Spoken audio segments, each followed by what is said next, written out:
Hello students, welcome to mathematics. बेटा, पहले part में हमने देखा था जितनी भी हिस्ट्री ऑफ इंग्लिश लिटरेचर किस किस पार्ट्स में डिवाइडेड है ना। अब हम थोड़ा सा उसको डिटेल में करेंगे। हम पहला पीरियड ले रहे हैं old English literature.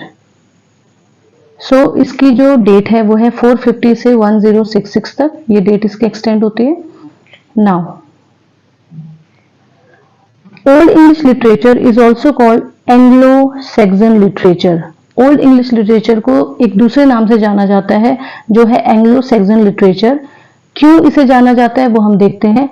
3 tribes occur, namely Jutes, Angles and Saxons. उस टाइम पे 3 ट्राइब्स हुए, Jutes, Angles and Saxon.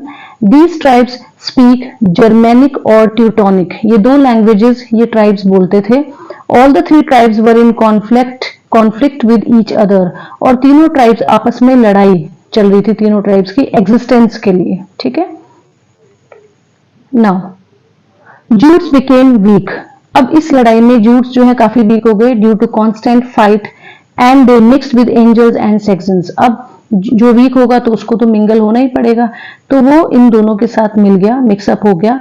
Angels and Saxons also fought with each other. अब लड़ाई हो गई एंजल्स एंड सैक्सन्स की आपस में, but afterwards for survival they mingle with each other. लेकिन क्योंकि रहना है साथ में तो मिंगल अप होना पड़ेगा सर्वाइवल के लिए, अब ये काम तो करना ही पड़ेगा, तो वो एक दूसरे के साथ मिल गए और इस पीरियड को इसलिए एंग्लो सैक्सन पीरियड कहा गया। और इस समय जो लिटरेचर हुआ उसको बोला गया एंग्लो सैक्सन लिटरेचर।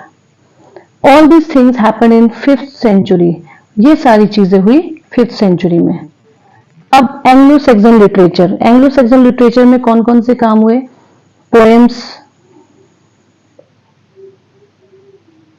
पोएम्स हुए, हिस्टोरिकल और क्रोनोलॉजिकल वर्क हुए, ट्रांसलेशंस हुई।